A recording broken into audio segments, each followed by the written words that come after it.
Hello friends, welcome to Gyanalay. Myself Pooja Chaudhary. और friends, आज का हमारा टॉपिक जैसा आप देख सकते हो प्रोनाउन है। आज हम प्रोनाउन पढ़ेंगे और प्रोनाउन के हम डेफिनेशन पढ़ेंगे, एग्जाम्पल पढ़ेंगे, उसके टाइप्स पढ़ेंगे और टाइप्स के एग्जाम्पल पढ़ना है। और फ्रेंड्स, आप एक कॉपी और पेन लेके आप नोट्स साथ में बना लोगे तो और अच्छा रहेगा। आपको ये काफ़ी लंबे समय तक रिटेन रहेगा माइंड में, आपको याद रहेगा। और इसमें कुछ भी रटना नहीं है, कुछ भी बहुत डिफ़िकल्ट नहीं है, बस हम धीरे धीरे इसको पढ़ते और समझते चलेंगे। तो चलिए अब हम स्टार्ट करते हैं कि प्रोनाउन होता क्या है। जैसा कि आप वर्ड में ही छिपा हुआ है कि प्रोनाउन क्या है, आप वर्ड में देख सकते हैं। यहाँ पे लिखा हुआ है प्रो और इधर है नाउन। प्रो का जो मीनिंग हमारा होता है उसे हम बोलते हैं फॉर। प्रो का मतलब क्या हुआ? फॉर। तो फॉर को हिंदी में हम क्या बोलते हैं?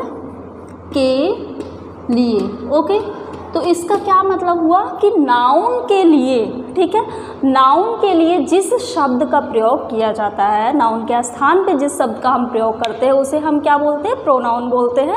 इंग्लिश में क्या बोलते हैं? The words which are used in place of noun. मतलब कि नाउन की जगह पे हम जिस शब्द का यूज़ करते हैं उसे हम क्या बोलते हैं? प्रोनाउन बोलते हैं। ओके, तो अब आप यहाँ पे देखो कि प्रोनाउन शब्द कौन से हैं। जैसे I, we, you, they, she, he, she, it, etcetera, ऐसे सारे शब्द होते हैं। और डेफिनेशन आप देख सकते हो, ऐसे वर्ड जो नाउन के स्थान पर यूज़ किए जाते हैं उसे हम प्रोनाउन बोलते हैं। अब हमें प्रोनाउन का यूज़ आया कि मतलब प्रोनाउन क्यों हमें पढ़ना पड़ रहा है, क्यों नहीं हम नाउन से ही काम चला पा रहे हैं। एक्चुअली बात ये पड़ी कि हम नाम कुछ कम से कम, प्रोनाउन आप पढ़े ही हो कि प्रोनाउन में क्या होता है कि नाम होते हैं किसी भी थिंग, पर्सन, प्लेस, एनिमल, ठीक है। अब उसके बारे में आपको कुछ ज़्यादा लंबा चौड़ा बताना है तो बार बार उस नेम का रिपीटिशन कम करने के लिए कि नाम को हमें बार बार ना बोलना पड़े, इसलिए क्या आया? प्रोनाउन आया। और इस शब्द को भी, सेंटेंस को भी थोड़ा शॉर्ट बनाने का काम करता। ओके, तो चलिए अब हम देखते हैं कि क्यों हमें प्रोनाउन यूज़ करना पड़ रहा है, क्यों हमें प्रोनाउन पढ़ना पड़ रहा है। अब एग्जाम्पल जैसे मैं बोलूँ कि Shyam is my friend, Shyam मेरा दोस्त है। Okay, Shyam likes milk and bread, Shyam को मिल्क और ब्रेड पसंद है। श्याम लव्स श्याम पेरेंट्स, श्याम अपने पेरेंट्स से प्यार करता है।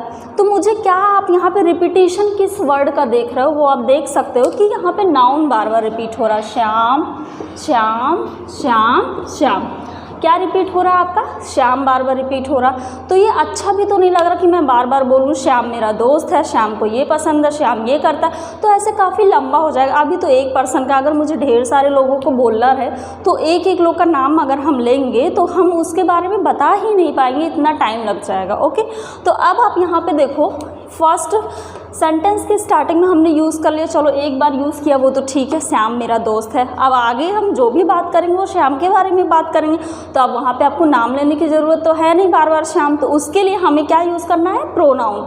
तो श्याम एक लड़का है, इसलिए हम यहाँ पे श्याम की जगह पे क्या यूज़ कर लेंगे? ही यूज़ कर लेंगे कि वह, उसे मतलब मिल्क पसंद है, ब्रेड पसंद है।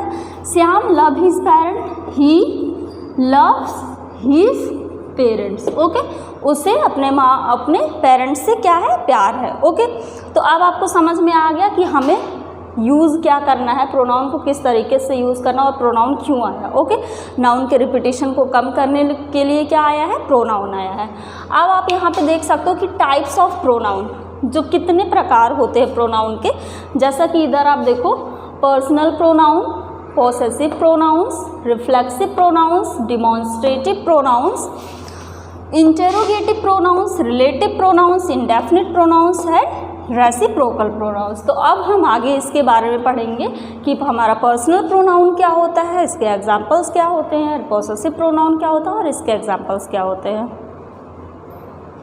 तो फ्रेंड्स, आप यहाँ देखो, ये क्या है? Types of pronouns. अब हम पढ़ेंगे टाइप्स ऑफ प्रोनाउन, जिसमें हमारा फर्स्ट टाइप जो है वो है पर्सनल प्रोनाउंस। अब आपको देखना है कि पर्सनल प्रोनाउन क्या होता है, ठीक है। तो पर्सनल प्रोनाउन का प्रयोग हम generally first person, second person, third person के लिए करते हैं। अब आप ये सोचोगे कि first person, second person, third person क्या होता है, तो हाँ, तो चलिए अब हम आपको बताते हैं कि फर्स्ट पर्सन क्या होता है। जैसे मैं बोल रही हूँ, ठीक है, मैं आपको कुछ बता रही हूँ, मैं बोल रही हूँ तो मैं फर्स्ट पर्सन हो गई। आप मेरी बात सुन रहे हो तो आप सेकंड पर्सन हो गए। और थर्ड पर्सन, मान लीजिए मैं प्रधानमंत्री जी के बारे में बोल रही हूँ, नरेंद्र मोदी जी के बारे में बता रही हूँ, तो वो थर्ड पर्सन हो गए। मतलब मैं बोल रही, मैं फर्स्ट पर्सन, आप सुन रहे हैं, आप सेकंड पर्सन, और प्रधानमंत्री जी कौन हो गए? थर्ड पर्सन हो गए। अब आपको क्लियर हो गया कि फर्स्ट पर्सन क्या होता है, सेकंड पर्सन क्या होता है और थर्ड पर्सन। अब चलिए हम आगे देखते हैं। जो हमारा पर्सनल प्रोनाउन होता है फ्रेंड्स, उसमें हमें 3 केसेस पढ़ने होते हैं। फर्स्ट आपका हो गया सब्जेक्टिव केस, सेकंड हो गया ऑब्जेक्टिव केस, और थर्ड हो गया पॉसेसिव केस। अब फर्स्ट केस में आपको ये देखना है सब्जेक्टिव, नाम से ही आपको पता चल रहा है सब्जेक्ट। जब पर्सनल प्रोनाउन हमारा सब्जेक्ट के फॉर्म में यूज़ होने लगता है तो हम वहाँ पे सब्जेक्टिव केस का यूज़ करते हैं। और सब्जेक्टिव केस में हमारे कौन आते हैं? I, we, you, they, he, she, it. ये इतने 5 आपको लर्न करने होंगे कि हमारे सब्जेक्टिव केस में जब हमारा सब्जेक्ट के फॉर्म में यूज़ होता है तो वो कौन कौन से होते हैं? I, we, you, they, he, she, it, ये सब होते हैं।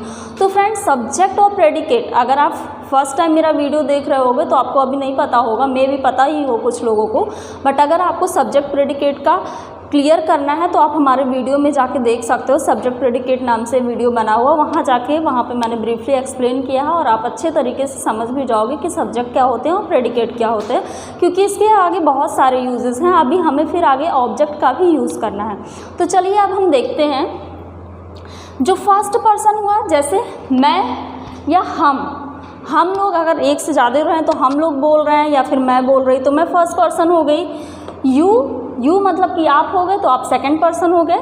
और थर्ड पर्सन में दे मतलब उनके बारे में, या वह या यह, इन लोगों को हम क्या बोलते हैं? थर्ड पर्सन बोलते हैं। अब जैसे आप देखो कि आई का मतलब ऐसे तो हमने पढ़ा है कि मैं ही होता है, हमेशा यही पढ़ते आए हैं कि आई मीन्स मैं, वी मीन्स हम, यू मीन्स तुम। बट इसमें आपको क्या देखना कि आई का क्या? मैं, मुझे, मेरा, वी हमें, हमारा, और तुम तुम्हें, तुम्हारा, दे का वे, उन्हें, उनका, और ही और शी ये तो आपको पता है कि दोनों के लिए एक ही यूज़ होगा, वह, उसे, उसने, उसका या फिर उसकी। ओके। और इट किसके लिए यूज़ होता है फ्रेंड्स? यहाँ पे इट जो है हमारा ये एनिमल के लिए भी यूज़ हम करते हैं, और जिनका जेंडर ना क्लियर हो, जैसे अगर मैं एग्जांपल ले लूँ बेबी का, तो वहाँ पे हम क्या बोलेंगे? इट्स बेबी बोलेंगे। ओके, वहाँ पे ही शी का यूज़ नहीं करते हैं। तो आपका इट में हो गया यह, इसे, इसका। अब चलिए एग्जाम्पल से हम समझते हैं कि कैसे हमको पता चलेगा कि सब्जेक्टिव केस क्या है। यहाँ पे आपको रटने की बिल्कुल भी ज़रूरत नहीं है, बस आपको सीधे सेंटेंस देखना है और सेंटेंस से फिर उसको सब्जेक्टिव केस में ले जाना। अब आप देखो यहाँ पे मुझे स्कूल जाना पसंद है। अब यहाँ पे जो हमारा मुझे है, मुझे स्कूल जाना पसंद है, मतलब मैं क्या हो, तो इधर आप देखो ये मुझे स्कूल जाना पसंद है, मतलब किसे स्कूल जाना पसंद है? मुझे। तो बात किसकी हो रही है? मेरी हो रही है। तो इसलिए मुझे हमारा किस में आ रहा है? इसमें आ रहा है। तो इसके लिए हमें क्या यूज़ करना है? आई का यूज़ करना है। तो I like go to school. Okay, तो अब आपको समझ में आ गया कि जब भी हमारा ये सारे वर्ड सब्जेक्ट के फॉर्म में यूज़ होंगे तो हमें क्या करना है? उनका सब्जेक्टिव फॉर्म यूज़ करना है। क्लियर? अब नेक्स्ट यहाँ पे आप देखो, मैं क्रिकेट खेलता हूँ। कौन क्रिकेट खेलता है? मैं खेलता हूँ। यहाँ किसकी बात हो रही है? मैं की बात हो रही है। तो मैं आपका क्या है? सब्जेक्ट है। तो सब्जेक्ट यहाँ इसके लिए हमें क्या यूज़ करना होगा? आई का मतलब क्या होता है? मैं होता है। तो इसलिए ये मैं हमारा किस में आ रहा है? आई का मीन्स होता है मैं, तो इसलिए यहाँ पे क्या हो गया? आई हो गया। वह मेरी बहन है। यहाँ किसके बारे में बात हो रही है? कौन मेरी बहन है? वह मेरी बहन है। तो यहाँ पे वह क्या है? ये बहन के बारे में बात हो रही है। बहन आपकी क्या हो गई? इसमें आप ही यूज़ करोगे कि शी, तो फीमेल के लिए हमें क्या यूज़ करना होता है? शी यूज़ करना होता है। शी मतलब क्या हो गया? वह हो गया। तो आप यहाँ पे क्या यूज़ कर लोगे? शी का यूज़ करोगे। यह मेरा कुत्ता है। ठीक है, तो यहाँ पे यह किसके बारे में बात हो रही है? कुत्ते के बारे में बात हो रही है। और कौन सा कुत्ता? ये जो कुत्ता है, तो इसका क्या हो गया आपका? इसके लिए हमें यह के लिए क्या यूज़ करना होगा? इट मीन्स क्या होता है? यह होता है। तो यहाँ पे हमारा क्या हो गया? इट। मतलब जब भी हमारे ये सारे शब्द सब्जेक्ट के फॉर्म में यूज़ होंगे तो हमें क्या करना है? सब्जेक्ट के फॉर्म में यूज़ होंगे तो हमें सब्जेक्टिव केस लगा देना है। ओके, अब चलिए हम नेक्स्ट देखते हैं कि हमारा पॉसेसिव केस क्या होता है। तो फ्रेंड्स अब हमारा नेक्स्ट केस है कि ऑब्जेक्टिव केस क्या होते हैं। अब ऑब्जेक्टिव केस वो होते आपने सब्जेक्टिव केस पढ़ा कि सब्जेक्टिव में क्या, जब पर्सनल प्रोनाउन हमारे सब्जेक्ट की तरह यूज़ होते हैं तो हमें क्या यूज़ करना है, सब्जेक्टिव केस का यूज़ करना है। और जब पर्सनल प्रोनाउन हमारे ऑब्जेक्ट की तरह यूज़ होंगे सेंटेंस में तो वहाँ हमें क्या यूज़ करना है, ऑब्जेक्टिव केस यूज़ करना है। ठीक है, ऑब्जेक्टिव केस जनरली आपको कहाँ पे मिलेंगे, सेंटेंस के बीच में या एंड में मिलेंगे। ओके, तो आप यहाँ पे देख सकते हो कि ऑब्जेक्टिव केस जो है ये हमारा सब्जेक्टिव का ही बना है। जैसे आई का ऑब्जेक्टिव केस मी हो गया, वी का अस होता है, यू का सेम रहता है एज इट इज़ यू ही होता है, दे का देम हो गया, ही का हिम, शी का हर और इट का इट। तो मतलब कि इसमें से यू का और इट का, इन दोनों का केस चेंज नहीं होता है। इसमें यू भी सब्जेक्टिव केस है और ऑब्जेक्टिव केस भी यू है, और इट का सब्जेक्टिव केस भी इट है और इसका ऑब्जेक्टिव केस भी इट है। तो ये इतना आपको याद रखने की ज़रूरत है कि आई का मी होता है, वी का अस होता है, दे का देम होता है। ठीक है, तो ये आप इतना याद रख लो। अब आप देखो कि आपको पता कैसे करना है कि क्या सब्जेक्टिव है क्या ऑब्जेक्टिव है। पहले ही से मैंने बता रखा है कि आप हमारा सब्जेक्ट और प्रेडिकेट वाला वीडियो देख सकते हो इसके लिए। अब आप यहाँ देखो, वह उन्हें जानती है, तो वह उन्हें जानती है, यहाँ पे आपका सब्जेक्ट क्या हो गया, वह आपका क्या हो गया, ये सब्जेक्ट हो गया, और ऑब्जेक्ट क्या है, जिस पे कार्य हो रहा है। तो यहाँ आपका क्या हो गया, उन्हें जानती है, ये उन्हें आपका क्या हो गया, ये आपका ऑब्जेक्ट हो गया। तो आप सब्जेक्टिव केस के लिए वह का आपने पढ़ा था कि क्या होता है, ही या शी होता है, बट यहाँ क्या है, जानती है लिखा हुआ है, मतलब कि शी के बारे में बात हो रही है, तो हम यहाँ पे क्या यूज़ करेंगे, शी यूज़ करेंगे सब्जेक्ट के लिए।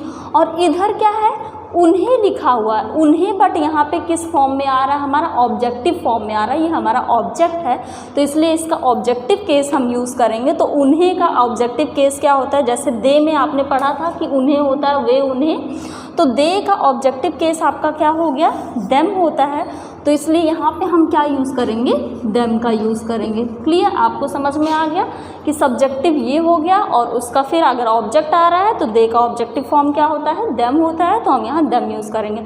अब नेक्स्ट आप देखो, तुम मुझे पढ़ाते हो, तो तुम मुझे पढ़ाते हो, यहाँ पे तुम क्या हो गया, ये आपका सब्जेक्ट हो गया, और मुझे पढ़ाते हो मतलब किसे पढ़ाते हो, मुझे पढ़ाते हो, तो मैं क्या हो गई, ऑब्जेक्ट हो गई। ओके, तो ऐसे तुम का इंग्लिश के, तुम का क्या आपने पढ़ा था, यू पढ़ा था, तो तुम के लिए आपने यू का यूज़ किया।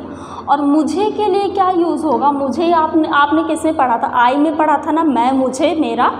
तो अब आप देखो, ये आई मुझे जो है आपका ऑब्जेक्टिव फॉर्म में यूज़ हो रहा है, तो आपको देखना कि आई का ऑब्जेक्टिव केस क्या होता है, तो आई का ऑब्जेक्टिव केस मी होता है, तो इसके लिए क्या हो जाएगा, मी हो जाएगा। अब आपको समझ में आ गया कि कब हमें सब्जेक्टिव केस लगाना है, कब ऑब्जेक्टिव केस लगाना है। ठीक है, जब सब्जेक्ट के फॉर्म में यूज़ होगा तो सब्जेक्टिव केस का यूज़ करना है, और जब पर्सनल प्रोनाउन आपका ऑब्जेक्ट के फॉर्म में यूज़ होगा तो आपको ऑब्जेक्टिव केस रखना है। और बस याद रखने की बात ये है कि इसका सब्जेक्टिव केस क्या है और उसके ऑब्जेक्टिव केस क्या होते हैं, ये आपको इतना पूरा याद होना चाहिए। ओके, अब आप देखिए, अब हमें पढ़ना है कि पॉसेसिव केस क्या होता है। अभी तक हमने पढ़ा कि सब्जेक्टिव केस क्या होते हैं और ऑब्जेक्टिव केस क्या होते हैं। अब हम पढ़ेंगे आगे कि पॉसेसिव केस क्या होते हैं।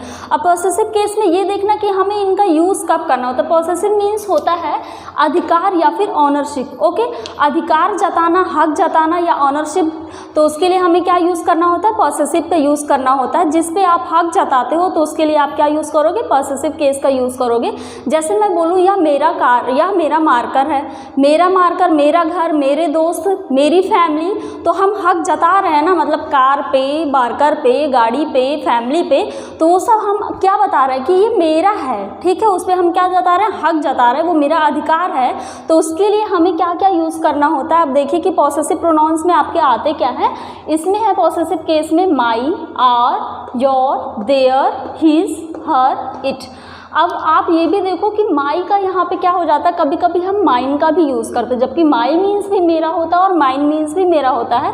अब देखना ये रहेगा कि कहाँ पे माई यूज़ करना, कहाँ माइन, ये हम आपको आगे बताएंगे। अभी आप देखो, आर का क्या हो जाता है, आर्स हो जाता है, योर का योर्स हो जाता है, देयर का देयर, और हिज का एज इट इज़ हिज ही रहता है, हर का हर्स हो जाता है और इट का इट्स हो जाता है। इट्स में आपको ये याद रखने की बात है कि कभी भी इस इट्स को आप एपोस्ट्रोफी एस लगा के नहीं लिखोगे, ये आपका रॉन्ग हो जाएगा। हमारा। ओके, इट्स जब भी हम लिखेंगे पॉसेसिव केस में तो इसको हम साथ में ही लिखेंगे। अब आप देखो कि कहाँ पे आपको माई यूज़ करना रहेगा और कहाँ माइन यूज़ करना रहेगा। जैसे माई मीन्स भी मेरा होता है, माइन मीन्स भी मेरा होता है। हमने क्या पढ़ा कि सब्जेक्टिव केस में आई मीन्स भी मेरा होता है, तो वहाँ सब्जेक्टिव केस की तरह होगा तो वहाँ हम आई यूज़ करेंगे। ऑब्जेक्टिव आ गया तो वहाँ मेरा बताने के लिए हम मी का यूज़ कर रहे हैं, और जब पॉसेसिव रहेगा तो हम मेरा बताने के लिए माई या माइन का यूज़ करेंगे। अब देखो, यह हमारा चैनल है। अब यह हमारा चैनल है, हम इस पे किस पे अधिकार दिखा रहे हैं, किस पे हक जता रहे हैं, चैनल पे ना। ये किस पे हम हक जता रहे हैं, चैनल पे। और ये क्या है, हमारा है, तो हमारा के लिए हम क्या यूज़ करेंगे, आर का यूज़ करेंगे। तो इधर हमारा क्या हो जाएगा, this is our channel. Okay, तो इधर हमारा क्या होगा, दिस इज़ आर चैनल। अब हमने यहाँ पे आर का यूज़ किया। अब आप सोचोगे कि मैम ने आर्स का यूज़ क्यों नहीं किया। अब हम बता रहे हैं आपको कि हमें आर्स का यूज़ कब करना है। अब जब मैं ये बोलूँ यह चैनल हमारा है, हमारा आपका मतलब कि पर्सनल प्रोनाउन आपका जिस पे आप हक जता रहे हो, उसके बाद अगर आता है तो हम किसका यूज़ करेंगे, ये आर्स का यूज़ करेंगे, वहाँ पे एस लगाएंगे। ओके, तो ये हमारा क्या हो जाएगा, this channel is ours. Okay, तो यहाँ पे हमारा क्या हो गया, यस हो गया। मतलब याद रखने की बात ये है कि जिस पे हम हक जता रहे हैं, अगर उसके पहले हमारा पर्सनल प्रोनाउन आता है तो हम इस आर को यूज़ करेंगे, और उसके बाद अगर आता है तो हम आर्स को यूज़ करेंगे। अब सेम आप यहाँ पे देखो, यह मेरी किताब है, तो यहाँ पे जिस पे हक जता रहे हैं उसके पहले आ रहा है, तो हमें क्या यूज़ करना है, इसके लिए ये यूज़ करना है माई। तो क्या हो गया, this is my book. Okay, अब नेक्स्ट आप देखो, यह किताब मेरी है, यह किताब मेरी है, तो इधर क्या हो जाएगा, जिस पे आप हक जता रहे हो और पर्सनल प्रोनाउन कहाँ आ रहा है, उसके बाद आ रहा है, तो आपको ये बाद वाला यूज़ करना है। तो यहाँ पे क्या हो जाएगा, माइन यूज़ करेंगे। तो क्या बोलेंगे, this book is mine. Okay friends, तो अब आपको क्लियर हो गया होगा कि कहाँ पे आपको माई का यूज़ करना, कहाँ माइंस का यूज़ करना, और किधर आर का यूज़ करना और आर्स का यूज़ करना। यही इतनी बातें आप याद रखो कि जिसके बारे में बात हो रही, जिस पे आप हक जता रहे हो, अगर उसके बाद आपका पर्सनल प्रोनाउन आता है तो आप ये फर्स्ट वाले यूज़ करोगे, और अगर उसके पहले आता है तो आप ये सेकेंड वाले यूज़ करोगे। ओके, अब आप नेक्स्ट प्रोनाउन देखिए, ये हमारा है रिफ्लेक्सिव प्रोनाउन। रिफ्लेक्सिव प्रोनाउन हमारा रिफ्लेक्शन से मिलके बना है। जैसे अगर हम मिरर में देखते हैं तो वहाँ से क्या होता है, रिफ्लेक्ट होता है, मतलब खुद पे ही आता है ना। तो यहाँ पे रिफ्लेक्सिव प्रोनाउन का भी सेम वही मीनिंग है कि जब हम अपने से कुछ भी करने का या कहीं जाने का, कुछ करने का हम अपने से करते हैं, तो वहाँ पे हमें क्या यूज़ करना होता है, रिफ्लेक्सिव प्रोनाउन यूज़ करना होता है। और इसमें जो हमारा सब्जेक्ट और ऑब्जेक्ट होते हैं वो सेम होते हैं, मतलब उन्हीं पे ही काम होता है। अब आप यहाँ पे देखो, जैसे लिखा है रिफ्लेक्शन इन मिरर, मतलब स्वयं के लिए, और इसलिए यहाँ पे सेल्फ लगा हुआ, तो सेल्फ का मतलब आपका क्या होता है, स्वयं होता है। तो यहाँ आप सभी वर्ड्स में देख सकते हो, योर में भी सेल्फ लगा, योर सेल्फ बन गया, आर में सेल्फ लग गया, और सेल्फ बन गया, them self, him self, her self और इट सेल्फ। ओके, तो अब आप देखिए, जैसे मैंने यहाँ एग्जाम्पल दिया है, मैं अपने से करूँगा, ठीक है। तो यहाँ पे क्या हुआ कि अपने से ही करूँगा, मैं किसी से करवाऊँगा नहीं, मैं अपने से ही करूँगा। कोई काम है जो बोल रहा है मैं अपने से करूँगा, तो यहाँ पे अपने से आ गया, मतलब ये सेल्फ की बात हो रही है, खुद की बात हो रही है। तो आप यहाँ पे क्या लिखोगे, मैं के लिए क्या हो गया, आई हो गया, फिर आई विल डू इट। अब अपने से ही करूँगा तो उसके लिए हमें यहाँ क्या यूज़ करना है, माई सेल्फ यूज़ करना। तो यहाँ पे क्या हो जाएगा आपका, माई सेल्फ हो जाएगा। ओके, अब आप नेक्स्ट देखो, वह अपने से बात करता है, कि वो कोई है, कोई लड़का है जो कि खुद से ही बात कर रहा है। तो यहाँ पे हमारा क्या होगा, वह के लिए हम लड़के के लिए, मेल के लिए क्या यूज़ करते हैं, ही यूज़ करते हैं। और ही का जब हम सेल्फ के फॉर्म में जाएंगे तो हमारा क्या हो जाएगा, ही का हिम सेल्फ हो जाएगा। ओके, तो हम इसके लिए क्या यूज़ करेंगे, he talks to himself, he talks to himself. अब यहाँ पे हिमसेल्फ क्या हो गया कि वह अपने से ही बात कर रहा है। हिमसेल्फ क्या यहाँ शो कर रहा है, अपना, और यहाँ माई सेल्फ क्या शो कर रहा है, अपना। तो अब आपको क्लियर हो गया, जब अपने के लिए बात आएगी, अपने से करने की बात आएगी, तो आपको क्या यूज़ करना है, रिफ्लेक्सिव प्रोनाउन यूज़ करना है। ओके, अब फ्रेंड्स अब हमें देखना हमारा नेक्स्ट प्रोनाउन जो है वो है डिमॉन्स्ट्रेटिव प्रोनाउंस। तो डिमॉन्स्ट्रेटिव प्रोनाउंस वो होते हैं जो हमें नाउन को पॉइंट आउट करते हैं, नाउन को बताते हैं। ओके, तो उसकी जगह पे हमें क्या यूज़ करना होता है, डिमॉन्स्ट्रेटिव प्रोनाउंस यूज़ करते हैं और हम बताते हैं कि नाउन हमारा कहाँ है, सिंगुलर है या प्लूरल है, हमसे पास में है या हमसे दूर में है। तो उसके लिए डिमॉन्स्ट्रेटिव प्रोनाउंस में आप देख सकते हो दिस, डैट, दीज, दोज का हम यूज़ करते हैं। ओके, अगर किसी भी सेंटेंस में आपको दिस, डैट, दीज, दोज मिल जाए तो आप समझ जाओ कि ये डिमॉन्स्ट्रेटिव प्रोनाउन की बात हो रही है। अब देखना ये है कि कहाँ दिस यूज़ करेंगे, कहाँ डैट यूज़ करेंगे। अब आप देखो जो हमारा दिस होता है वो सिंगुलर के लिए यूज़ करते हैं और डैट को भी सिंगुलर के लिए यूज़ करते हैं। दीज और दोज को प्लूरल के लिए यूज़ करते हैं और दिस को पास के लिए, मतलब नियर में अगर कुछ है आपके, और दीज भी नियर के लिए, और डैट और दोज अगर कोई चीज़ आपसे दूर है, फार है, जिसे आप टच नहीं कर पाओगे, तो वो आपके उसके लिए आपको क्या यूज़ करना है, डैट का यूज़ करना है और दोस्त का यूज़ करना है। और फ्रेंड्स अगर आपको पूरी जानकारी इसकी चाहिए तो आप इसके लिए डिस्क्रिप्शन बॉक्स में हमारा दिया हुआ, वहाँ पे आप जाके दिस, डैट, दीज, दोस्त पढ़ सकते हो। उसके लिए मैंने एक स्पेशल वीडियो बनाई हुई है। तो चलिए हम देखते हैं उसके एग्जाम्पल। जैसे यहाँ पर लिखा हुआ दिस इज़ माई टेबल, मतलब मैं बोलूँ दिस इज़ माई टेबल, तो मतलब टेबल मेरे पास है, इसलिए मैंने क्या यूज़ किया, दिस यूज़ किया। और दिस इसलिए यूज़ किया क्योंकि ये हमारा क्या है, सिंगुलर है। टेबल, एक टेबल की बात हो रही, ढेर सारे टेबल्स होते तो हम दीज यूज़ कर लेते। ओके, तो इसलिए यहाँ पे हमने क्या यूज़ किया, दिस यूज़ किया। अब नेक्स्ट आप देखो दोज आर ब्यूटीफुल फ्लावर्स, मतलब फ्लावर्स समझो गार्डन में वो दूर है, तो इसलिए यहाँ पे क्या यूज़ हुआ है, दोज का यूज़ हुआ है। और फ्लावर्स हैं एक से ज़्यादा हैं, इसलिए हमने क्या यूज़ किया है, दोज यूज़ किया है। ओके, अब नेक्स्ट आप देखो कि इंटेरोगेटिव प्रोनाउंस क्या होते हैं। इंटेरोगेटिव प्रोनाउंस क्या होते हैं, जिनमें क्वेश्चन पुटअप किया जाता है, WH फैमिली आती है। तो फ्रेंड्स WH फैमिली का भी पूरा कंप्लीट एक वीडियो बना हुआ है, वो भी आप जाके वहाँ पे चेक कर सकते हो, पढ़ सकते हो, डिस्क्रिप्शन बॉक्स में मेंशन है। तो अभी के लिए फ़िलहाल हम यहाँ पे देखते हैं, इसका यूज़ हम करते हैं क्वेश्चन पुटअप करने के लिए। जैसे कि एग्जाम्पल में हो गया who, what, what ever, how, हुम, एक्सेट्रा। ऐसे ढेर सारे WH फैमिली हैं जो आपको हमारे प्रीवियस वीडियो में मिल जाएंगे, आप वहाँ से जाके पढ़ सकते हो। तो अब आप देखो जैसे यहाँ पे मैंने एग्जाम्पल दिया है विच इज़ योर टेबल, तो यहाँ पे क्या हो रहा है, क्वेश्चन पूछा जा रहा है विच इज़ योर वॉच, कि मतलब आपकी घड़ी कौन सी है। तो यहाँ पे हम क्या कर रहे हैं, विच का यूज़ करके हम क्या कर रहे हैं, क्वेश्चन पुटअप कर रहे हैं। तो ये हमारा विच जो हो गया ये क्या है, इंटेरोगेटिव प्रोनाउंस है। और यहाँ पे क्या है, हाउ ओल्ड आर यू, कि मतलब आपकी उम्र क्या है। तो यहाँ पे हाउ हमारा क्या हो गया, ये क्या कर रहा है, क्वेश्चन पूछ रहा है, तो ये हमारा इंटेरोगेटिव प्रोनाउन हो गया। ओके, तो इसमें आपको देखना किसी भी सेंटेंस में अगर आपको WH फैमिली मिल जा रही है तो आप समझ जाओ वहाँ पे क्वेश्चन पूछा जा रहा है, तो आपका क्या हो गया, इंटेरोगेटिव प्रोनाउंस हो गया। ओके, देखिए कि हमारे इनडेफिनिट प्रोनाउंस क्या होते हैं। नेक्स्ट हमारा है इनडेफिनिट प्रोनाउंस। इनडेफिनिट प्रोनाउंस वो होते हैं जिसमें डेफिनिट ना हो, डेफिनिट नंबर ना हो, डेफिनिट ना हो, श्योर ना हो या कंफर्म ना हो, तो हम वहाँ पे इनडेफिनिट प्रोनाउन का यूज़ करते हैं। तो यहाँ पे देखो आप, या इनडेफिनिट जो क्लियर ना हो, इनडेफिनिट का मतलब जो आपको क्लियर ना हो, या और जनरल पर्सन और थिंग्स के लिए। जैसे अगर मैं एग्जाम्पल यहाँ पे आप देखो इनडेफिनिट प्रोनाउन से पहले होते कौन कौन से, all, some, many, few, everyone, several, somebody, any, etcetera, ऐसे ढेर सारे आते हैं। तो ऑल मीन्स क्या होता है, सभी, सम मीन्स कुछ, मैनी मीन्स कई, फ्यू मीन्स कुछ, एवरीवन मतलब हर कोई, सेवरल मतलब कुछ, समबडी कोई, एनी मीन्स कोई।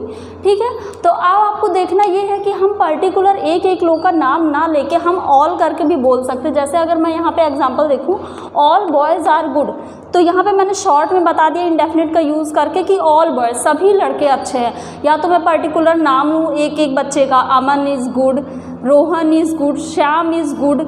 ओके, ऐसे एक एक पर्सन का अगर मैं नाम लूँगी तो क्या होगा, पूरा बोर्ड फिल हो जाएगा। तो उससे बेटर है कि हम शॉर्ट में उसको बताने के लिए क्या बोल दें कि all boys are good. Okay, समझ में आया। अब नेक्स्ट है आपका एवरीथिंग इज़ रेडी। एवरीथिंग मतलब कि सब कुछ। अब एक एक पर्टिकुलर डिश का नाम ना लेके मैं क्या बोलूँ, एवरीथिंग इज़ रेडी, तो उसमें क्या हो गया, आपका सब कुछ रेडी है। दाल चावल सब्जी रोटी सब कुछ क्या है, सारे वैरायटीज सब कुछ रेडी है। तो इसलिए यहाँ पे क्या हो गया, एवरीथिंग हो गया और यहाँ पे ऑल हो गया। अब आपको समझ में आ गया। नेक्स्ट आप देखो कि रिलेटिव प्रोनाउन क्या होता है। रिलेटिव प्रोनाउन, रिलेटिव से मतलब चल रहा है, पता चल रहा है रिलेशन, ठीक है, जोड़ने का काम करते हैं। तो यहाँ पे आप देखो कि इंटरोगेटिव शब्द, वो इंटरोगेटिव शब्द जो सेंटेंस को जोड़ते हैं तब उसे रिलेटिव प्रोनाउन कहते हैं, ठीक है। वो इंटरोगेटिव शब्द जो कि दो सेंटेंसेस को आपस में जोड़ने का काम करते हैं तो उन्हें हम क्या बोलते हैं, रिलेटिव प्रोनाउन बोलते हैं। अब आप यहाँ पे देखो, the phone which I use is very old. अब यहाँ पे क्या हो गया, द फोन आपका एक सेंटेंस हो गया और आई यूज़ इज़ वेरी ओल्ड, मतलब फ़ोन के बारे में बताया जा कि जो फ़ोन मैं यूज़ कर रही हूँ वो बहुत पुराना है, तो उसको कनेक्ट कौन कर रहा है, वो कनेक्ट कर रहा है, मतलब कि ये आपका विच कनेक्ट कर रहा है। तो विच आपका क्या किया, दो सेंटेंसेस को कनेक्ट किया, तो इसलिए हमारा विच क्या हो गया, रिलेटिव प्रोनाउन हो गया। इन दोनों को क्या कर रहा, रिलेट करने का काम कर रहा। अब आप यहाँ देखो, the boy whose bike is black is my brother. अब यहाँ पे क्या बताया जा रहा है, द बॉय, ये आपका एक हो गया सेंटेंस। अब क्या बताया जा रहा है, जिसकी, हुज मतलब क्या है, जिसकी बाइक क्या है, ब्लैक कलर की है, वो क्या है, मेरा भाई है, ठीक है। तो यहाँ पे भाई को किससे कनेक्ट किया जा रहा है, भाई को कैसे बताया जा रहा है कि वो लड़का जिसकी बाइक ब्लैक है वो क्या है, मेरा भाई है।